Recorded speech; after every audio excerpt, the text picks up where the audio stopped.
Escuelas de la Psicología. Trabajo por Juliana Gómez y Camila Medina. Hay 10 corrientes principales en la psicología y estas serán explicadas a lo largo del trabajo.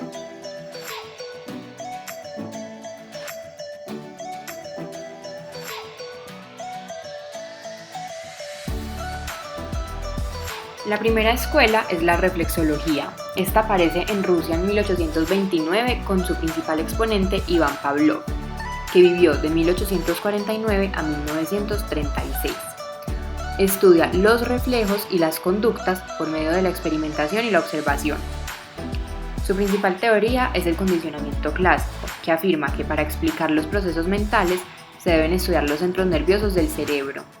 Por medio de estudios fisiológicos logran explicar los procesos mentales, tanto complejos como simples, diciendo que todos responden a un mecanismo de estímulo, centro nervioso y reacción. La reflexología argumenta que todos los procesos psicológicos se reducen a los reflejos o a procesos netamente fisiológicos. Los procesos simples detonan un reflejo espinal, mientras que los complejos detonan uno cerebral.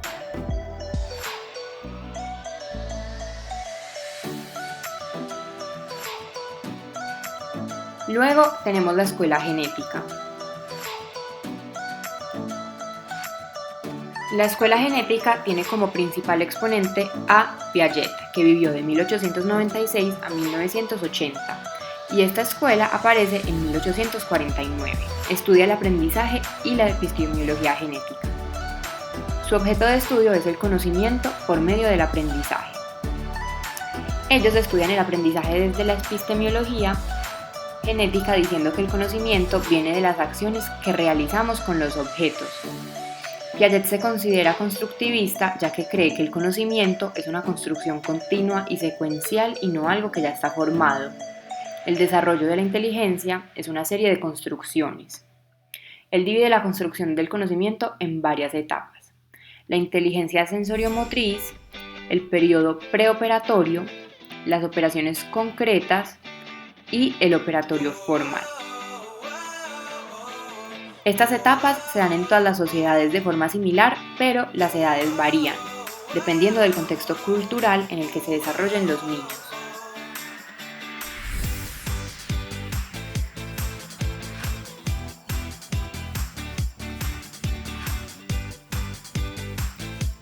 Ahora tenemos el conductismo.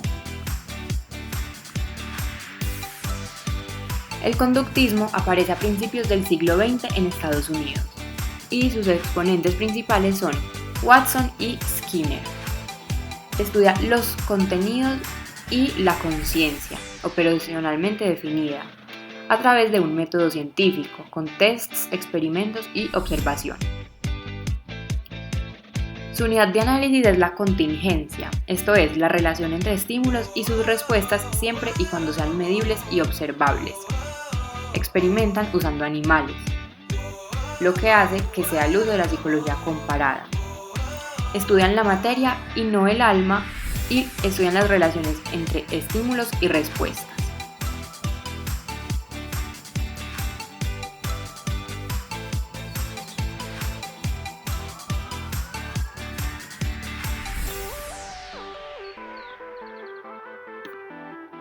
Posteriormente tenemos la escuela estructuralista. Esta escuela aparece en 1879 y sus principales exponentes son Titchener, ya que él fue un discípulo de Watson. La unidad de estudio es la conciencia y los elementos de esta, y tratan de explicar las funciones de la conciencia. Esto lo hacen por medio de la introspección y el análisis del contexto del experimento. Se enfocan en estudiar la mente, analizar la conciencia por medio de las imágenes y emociones que ésta crea, y dice que el elemento principal de la conciencia son las sensaciones.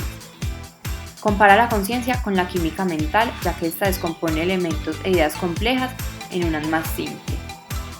Hacen experimentos en los que los individuos deben describir sus sensaciones y estados mentales de forma detallada mientras realizan ciertas actividades o mientras observan un estímulo presentado como parte del proceso experimental.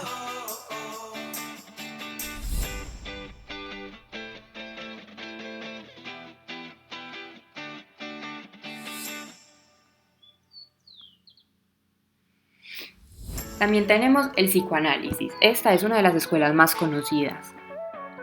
El psicoanálisis habla del inconsciente y su importancia para la vida psíquica, la libido, la evolución y la dinámica de personalidad y la distinción y dinámica del inconsciente y las teorías del instinto y del afecto.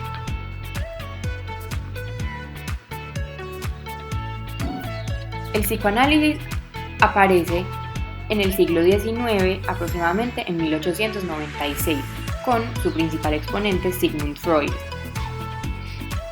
Su método de estudio es por medio de la asociación libre y de la interpretación de los sueños.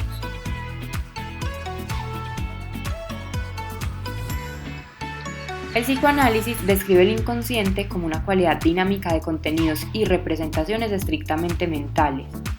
Dice que lo mental se reduce a lo fisiológico. El consciente, por el contrario, es un sistema de percepciones o la conciencia, tiene funciones perceptivo-motrices.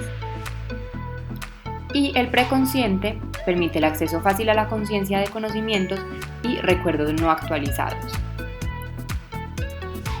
Habla del ello, el superyo y el yo. El punto de vista económico habla de los aspectos impulsados por energía cuantificable. Los principios que rigen el funcionamiento mental según el psicoanálisis son el placer y el displacer, el principio de realidad y la compulsión por la repetición.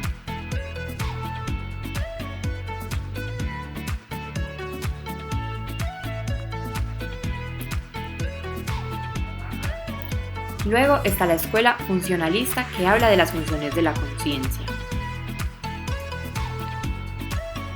El funcionalismo aparece en el año 1930 en la psicología americana y en Inglaterra.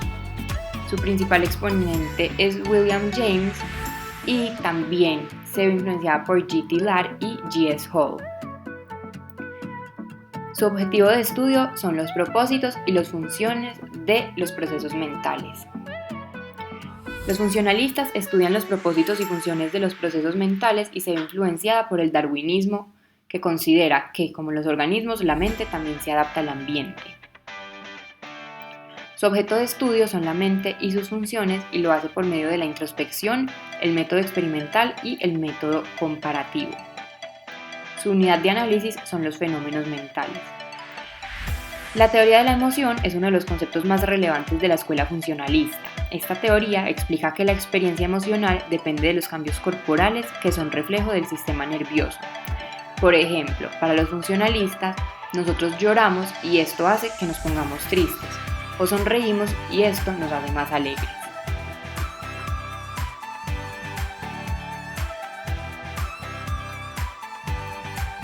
La escuela cognitiva aparece a partir de los años 1950. Aparece la cognición como variable interviniente en los modelos conductistas y responde a los limitantes de la psicología conductista. Estudia el comportamiento humano que se centra en los aspectos no observables mentales que median entre el estímulo y la respuesta abierta.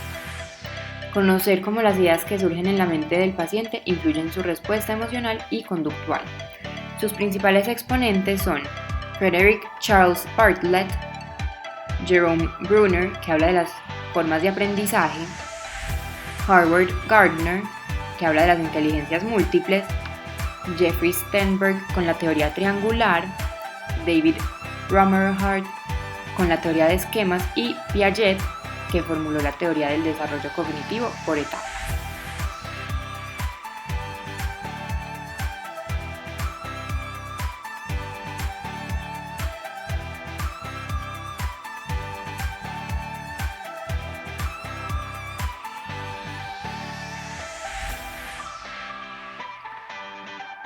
Ahora tenemos la escuela Gestalt. Esta aparece en Alemania a principios del siglo XX y su época de esplendor es de 1920 a 1930.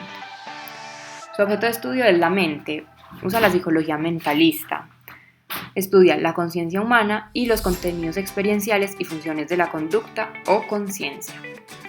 Su unidad de estudio son las experiencias fenoménicas conscientes y se interesa por la experiencia o vivencia de la realidad por parte del sujeto, que es psíquica y subjetiva. Define que la psicología es la ciencia de los fenómenos La experiencia consciente es fenoménica y se debe ver como un todo y no es posible descomponerla en partes sin alterarla. Los principios de la psicología Gestalt son el principio de totalidad, que habla de que el resultado es más que la suma de sus partes.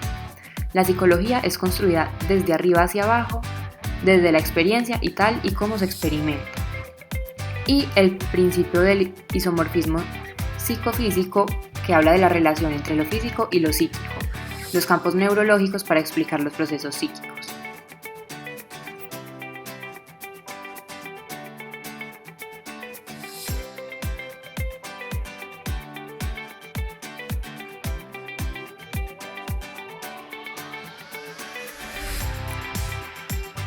Ahora tenemos la Escuela Histórico-Cultural con su principal exponente Lev Vygotsky.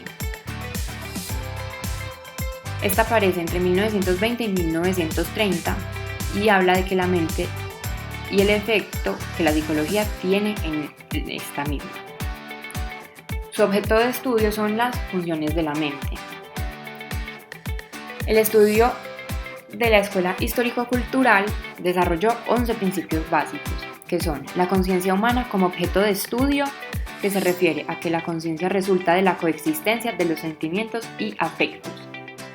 La génesis social de la conciencia y conducta humana, que habla de que todas las funciones superiores aparecen por medio de las relaciones entre humanos. El principio de significación, que dice que los humanos tenemos la capacidad de controlar la conducta por medio de los signos y símbolos. El desarrollo cultural de la conducta humana, que se refiere a que la conducta se ve afectada por la cultura, ya que los individuos se apropian de los elementos de esta. Dice que hay 4 estadios en el dominio de signos. Estos son la conducta primitiva, la psicología popular, el uso externo de signos y el uso interno de signos. También habla del principio de la mediación, que son las funciones psicológicas superiores, tales como la memoria y la atención. Menciona el carácter práctico de la actividad humana, también la función planificadora del lenguaje, la zona de desarrollo próximo, que se refiere a la capacidad que tienen los individuos de actuar de forma independiente y la capacidad que tienen de actuar cuando se les ayuda. El espacio entre estos dos es la zona del desarrollo próximo. Habla de la situación social del desarrollo, que es la combinación de procesos internos junto con su situación externa, y de los métodos dialécticos, que consta en estudiar fenómenos durante el proceso de cambio para entender su funcionamiento y naturaleza. Así se comprende su origen y su posible curso en el futuro. Dicen que toda actividad tiene un objetivo en la mente humana como proceso activo del conocimiento.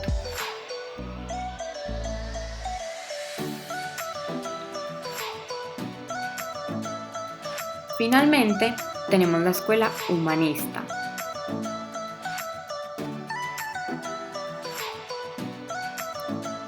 La escuela humanista aparece en el siglo XX con sus principales exponentes Carl Rogers y Abraham Maslow. Maslow es muy conocido por su pirámide de necesidades, conocida como la pirámide de Maslow.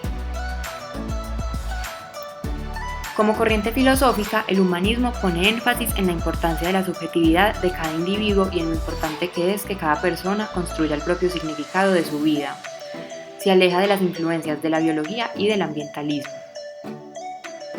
Los movimientos filosóficos a los que pertenece son la fenomenología, que habla de fenómenos basados en experiencia intelectual y emocional, y el existencialismo, que reflexiona sobre la propia existencia humana. Sus postulados son: la existencia humana es reflexiva gracias a la conciencia. De la conciencia surge la angustia vital de buscarle un sentido a la existencia. Y la existencia del ser humano es cambiante y dinámica por su propia naturaleza, es decir, se va desarrollando. La naturaleza de este desarrollo no es biológica, sino bastante más inefable. Se trata de una progresión de estados subjetivos en los que la persona se pregunta constantemente el porqué de lo que le ocurre, el significado de lo que está viviendo y qué puede hacer para mejorar su situación. Habla de una búsqueda existencial y que esta sea responsabilidad del propio sujeto que la experimenta y que el psicólogo tiene un papel secundario como facilitador del proceso. Dentro de las ciencias sociales, la psicología humanista admite la conexión entre filosofía, teoría moral ciencia y técnica y rechaza la visión de la ciencia como algo neutral, alejado de cualquier posicionamiento ideológico o político.